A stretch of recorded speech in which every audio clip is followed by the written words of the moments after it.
Oke, kembali lagi di channel pembelajaran kita. Kali ini kita akan melanjutkan pembahasan di kimia kelas 11, yaitu mengenai termokimia. Apa itu termokimia? Termokimia adalah cabang dari suatu ilmu kimia yang membahas pertukaran energi dalam bentuk kalor. Jumlah kalor dalam suatu materi kita sebut entalpi atau disimbolkan dengan huruf H. Dan perubahan entalpinya atau delta H adalah pusat pembelajaran dari bab ini. Untuk awalnya, kita akan memperkenalkan istilah sistem dan lingkungan,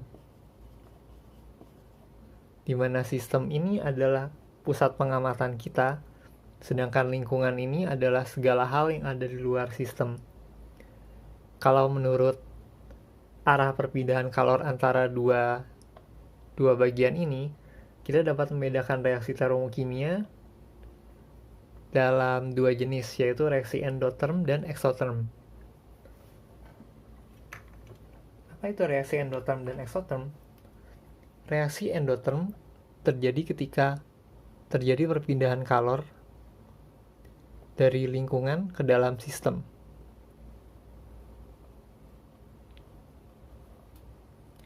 Jadi sistem menerima kalor kalau di endotherm. Sedangkan kalau exotherm sebaliknya, kalor mengalir dari sistem ke lingkungan. Ini yang kita sebut dengan reaksi exotherm. Nah, kalau misalkan kita gambarkan dalam diagram tingkat energi, contoh reaksi exotherm adalah CaO tambah H2O menjadi CaOH 2 kali dan melepas kalor. Sedangkan contoh reaksi endotherm adalah BaCl2 tambah 2NH4Cl. Ini melepaskan kalor sehingga menjadi BaOH 2 kali tambah 2NH4Cl. Mungkin kata yang lebih tepat di sini adalah menerima kalor karena dia direaksi. Kalau digambarkan dalam diagram tingkat energi, reaksi exotherm itu kita menaruh reaksinya di bagian atas. Lalu dia turun menjadi produknya. Dan penurunan ini kita sebut dengan entalpi. Bisa kalian lihat di sini delta H-nya turun, maka ini reaksi exotherm itu bisa kita lihat dari delta H-nya pasti minus karena turun. Sedangkan untuk reaksi yang satu lagi, BaCl2 tambah 2NH4Cl,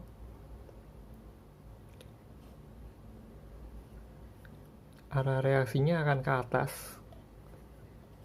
Jadi ini BaOH2 tambah 2NH4Cl, hasil reaksinya ada di atas, sedangkan reaksinya ada di bawah. Karena naik, ini delta H-nya akan pasti bernilai positif. Nah, itu mengenai reaksi exotherm dan reaksi endotherm. Berikutnya kita akan melihat reaksi kimia dalam persamaan termokimia. Baiklah, kita masuk ke persamaan termokimia. Apa itu persamaan termokimia? Persamaan termokimia adalah persamaan reaksi kimia seperti yang kalian sudah pelajari di kelas 10. Tapi persamaan ini bukan hanya menyatakan jumlah mol per reaksi dan produk, tapi juga disertai dengan nilai perubahan entalpinya. Jadi contoh saja, misalkan ada molekul A gas tambah 2B gas menjadi AB2 gas, lalu ada nilai entalpinya.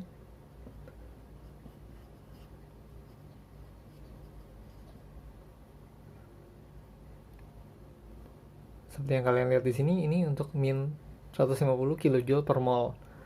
Jadi menyatakan untuk berapa mol yang bereaksi, karena reaksinya delta H-nya minus berarti exotherm, berarti menyatakan berapa jumlah kalor yang dilepaskan per mol yang bereaksi. Lalu persamaan termokimia ini bisa dilakukan operasi matematis tertentu. Jadi misalkan saja kita lihat satu persatu, kalau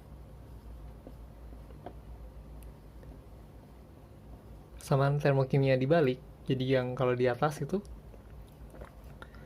AB2 menjadi A gas tambah 2B gas, maka ini nilai entalpinya hanya akan berubah tanda. Lalu yang kedua, dikali atau dibagi dengan suatu bilangan X. Contohnya saja kalau misalkan yang persamaan A ini dikalikan 2, maka ini akan menjadi 2AB2 gas menjadi 2A gas tambah 4B gas, dan nilai delta H-nya menjadi 2 kali lipatnya plus 300 kJ per mol. Lalu persamaan reaksi termokimia juga bisa dijumlahkan. Jadi kalau misalkan ada A gas tambah 2B gas menjadi AB2 gas yang reaksi awal tadi dengan delta H min 150 kJ per mol. Lalu ada reaksi kedua yang bentuknya seperti ini, AB2 gas menjadi C gas tambah D gas. Ini delta H-nya misalkan plus 200 kJ per mol. Ketika kita menjumlahkan reaksinya, maka yang udah delta H-nya sendiri bisa dijumlahkan. Berarti ini menjadi plus 50 kJ per mol. Sedangkan jika ada yang sama di ruas kiri dan ruas kanan, itu berarti bisa dikurangkan. Karena ini 1 AB2, 1 AB2 bisa kita coret. Lalu hasilnya adalah yang sisanya. Di kiri ada sisa A gas tambah 2B gas menjadi C gas tambah D gas. Nah, ini untuk yang persamaan termokimia. Kita lanjutkan dengan jenis-jenis entalpi standar yang akan kita pelajari. Oke, kita masuk ke jenis-jenis entalpi standar yang akan kita pelajari. Utamanya adalah entalpi pembentukan standar atau delta H0F, dimana F ini dari bahasa Inggris formation atau pembentukan.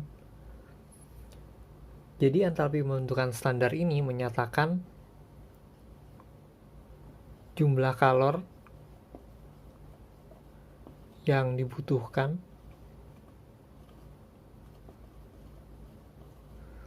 untuk pembentukan 1 mol senyawa dari unsur-unsurnya.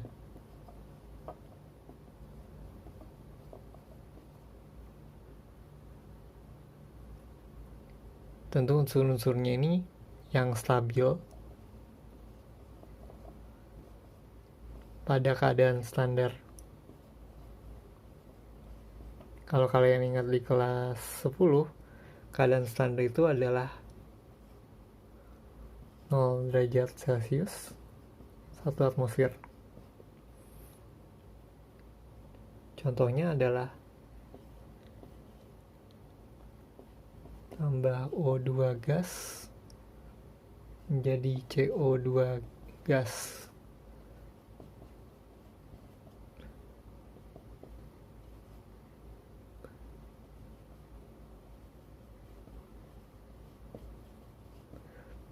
Jadi bisa kalian lihat di situ, pembentukan 1 mol CO2 ini adalah entalpi pembentukan karbon dioksida dari unsur-unsurnya C dan O2.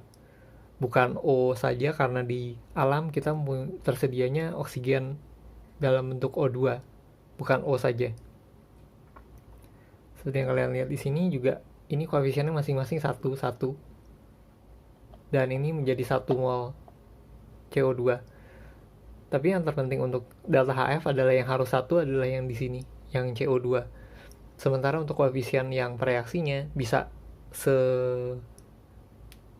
ajaib apapun, bisa pecahan, bisa angka yang besar sekali atau kecil sekali.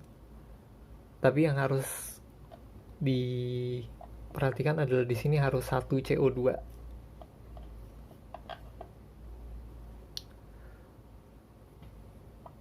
Lalu ada, kalau ini A, ini B, kebalikan dari yang formation, pembentukan, adalah penguraian standar.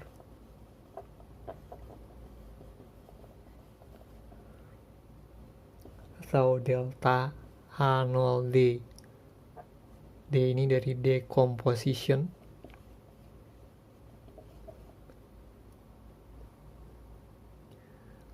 Yaitu penguraian 1 mol senyawa menjadi unsur-unsurnya yang stabil pada keadaan standar. Contoh, 1 mol HI gas menjadi setengah H2 gas dan setengah I2 gas. Delta H0D-nya adalah sebesar 26,5 kJ per mol. Lalu yang ketiga,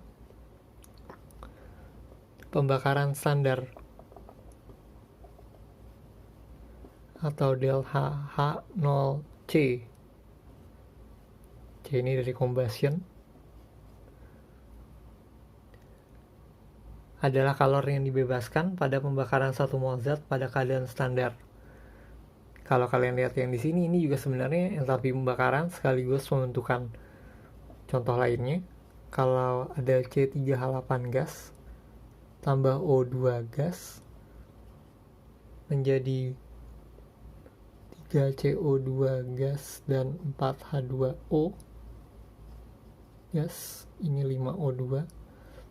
Delta H0C-nya adalah sebesar min 2043 kJ per mol. Lalu satu lagi ada pelarutan standar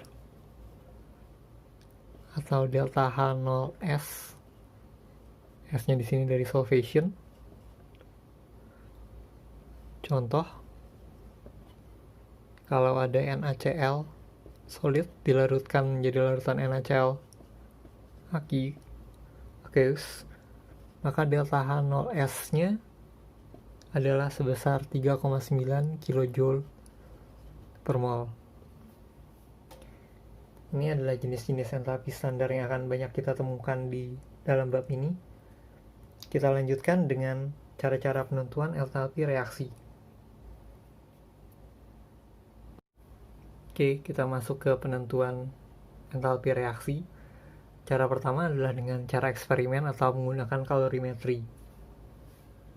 Mungkin ada yang pernah ingat di SMP, pernah belajar kalorimetri di fisika, yang gimana rumus kalornya adalah Q sama dengan MC delta T, dengan M massa, C itu kalor jenis, delta T itu perubahan suhu. Lalu ada juga rumusnya yang Q sama dengan H delta T, dengan H adalah kapasitas kalor. Karena di sini kita membahas kalorimetri, maka nanti ada H-nya untuk kapasitas kalorimetri. Lalu dalam termokimia kita memiliki hubungan Q reaksi sama dengan min Q larutan, dimana Q larutan itu adalah hasil dari, dapat juga kalau misalnya Q larutan plus Q kalorimeter. Bedanya di mana? Kapan kita harus pakai yang hanya Q larutan saja dan Q larutan dengan Q kalorimeter? Ini adalah untuk kalorimeter sederhana.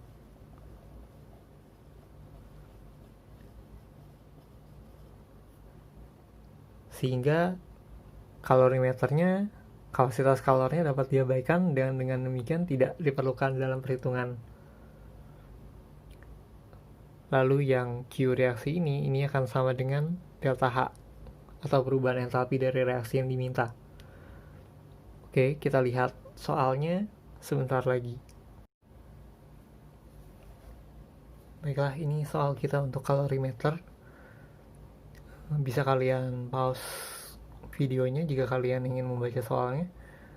Jadi ada 15,3 gram NaNO3 dilarutkan dalam kalorimeter, sehingga suhunya turun dari 25 derajat menjadi 21,56 derajat Celcius. Jika kapasitas kalorimeter dan isinya 1071 Joule per derajat Celcius, maka kita diminta menentukan perubahan entalpi pelarutan 1 mol NaNO3 dalam air.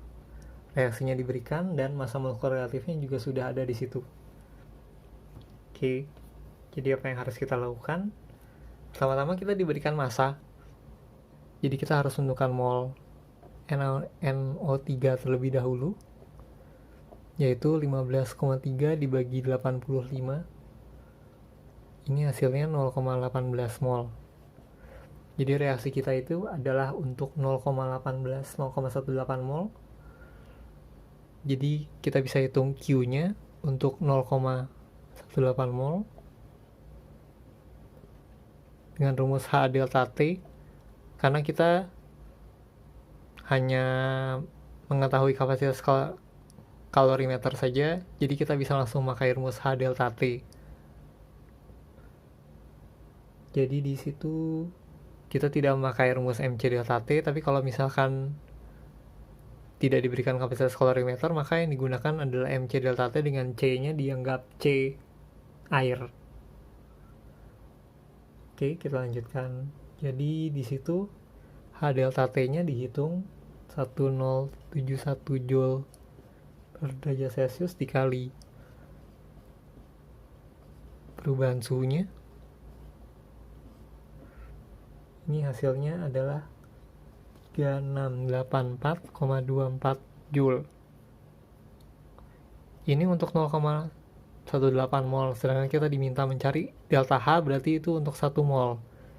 Q1 mol berarti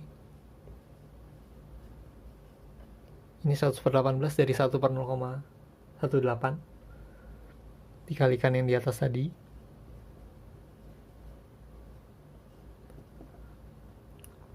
Maka kita mendapatkan hasilnya 20,5 kJ. Maka Q reaksi sama dengan min Q larutan untuk 1 mol min 20,5 kJ. Dan ini sama dengan delta H-nya, tapi untuk delta H kita jadikan min 20,5 kJ per mol, karena untuk 1 mol. Ini untuk penentuan entalpi reaksi secara kalorimetri. Kita hanya akan lanjutkan dengan cara yang lain. Cara selanjutnya yang akan kita bahas adalah dengan menggunakan hukum Hess. Tapi cara hukum Hess dan cara yang lain akan dibahas pada video yang kedua supaya tidak terlalu panjang. Silahkan di like jika kalian jadi lebih mengerti. Jangan lupa di subscribe untuk mengetahui update-update yang berikutnya. Dan silahkan komen jika ada yang perlu ditambahkan, ada atau perlu diperbaiki. Terima kasih sudah menonton.